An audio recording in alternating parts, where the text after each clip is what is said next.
From boardrooms to battlefields, there's an unsettling link that connects investment banks to the profits reaped from the tragedies of war. Investment banks make tons of money, and they do so in lots of different ways. Today we're going to talk about how they profit from wars in 5 different ways. So with that, let's get straight into number 1. Investment banks can provide financing to defense contractors that produce weapons, military equipment, or offer services to governments who are involved in conflicts. These banks might arrange loans, underwrite bonds, or help in raising capital for these companies. A simple way to think of it is these defense companies that are involved in providing weapons, building machinery, artillery, all of these things that are required in war, they need to raise money. They're just like normal companies, right? They need to raise money to help expand their operations and business.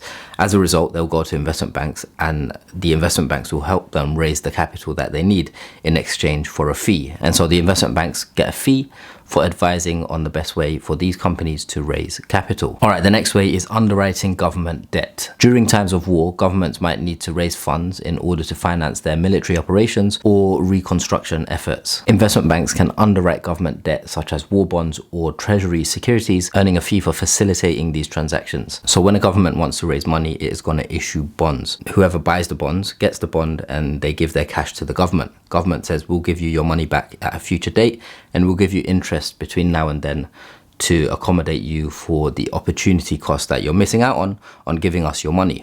And so the investment bank says, all right, we'll take these bonds off you and we'll find investors so that you can get the cash that you need. So that's underwriting a bond for a government. Next, we've got advisory services. Investment banks are specialists in advising companies on mergers, on acquisitions, on capital raising. And so typically when there's a war going on, these defense companies that are responsible for producing bullets, machinery, tanks, artillery, so on and so forth, they might need advice on merging with other companies in the defense space or acquiring a competitor. And so they'll go to investment banks, ask them for the best advice on how to go about doing so, what's the best way to finance this project, this acquisition, or this deal, and the investment bank will advise these defense companies on doing so. As a result, the defense companies become more powerful, more stronger, and the end result, obviously, with defense companies is they contribute towards wars and killings. And so the advisory piece that the investment banks play a role in has a part to play, and they get a fee on the back of that service. Number 4, trading opportunities. So at every investment bank, there's going to be a trading floor, right? Or most investment banks, there's a trading floor. And so when there's a war happening anywhere in the world,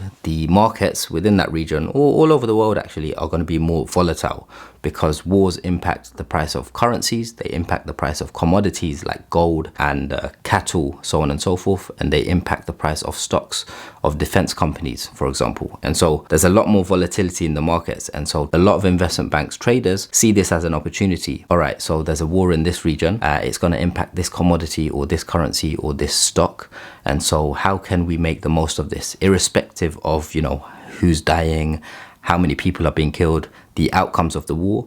Because of the volatility and the fluctuation in the markets, the traders are always going to be looking at the opportunities that exist. Obviously, it's not every single investment bank, because some firms have a more ethical stance. They don't involve themselves with dealing with defense companies or trading in areas that can cause conflict, such as war, or that question their ethics, for example. But some firms, or a lot of firms, are actively going to trade defense companies and try and reap the benefits of wars for profits, for the bottom line. 5th way, asset management and investments. All right, in the world of investment management or asset management, each company or each asset manager has lots of different products you can invest in. These are called portfolios or funds. Now, a fund is basically a product that consists of lots of different investments in a similar thing. So for example, you might have a fund that only invests in technology stocks in Asia, for example. Now, the reason I'm telling you this is because you have funds or portfolios that are very defense focused. So funds that only invest in defense stocks.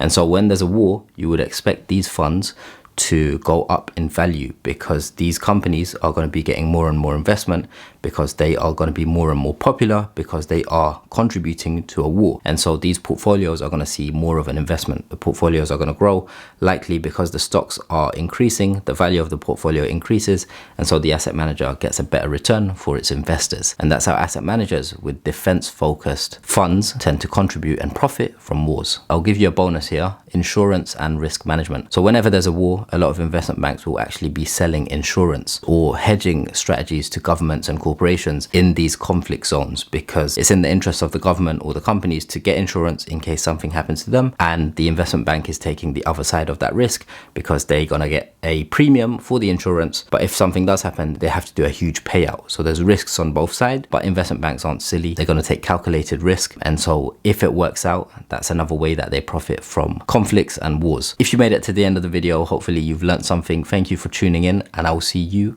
in the next one. Peace.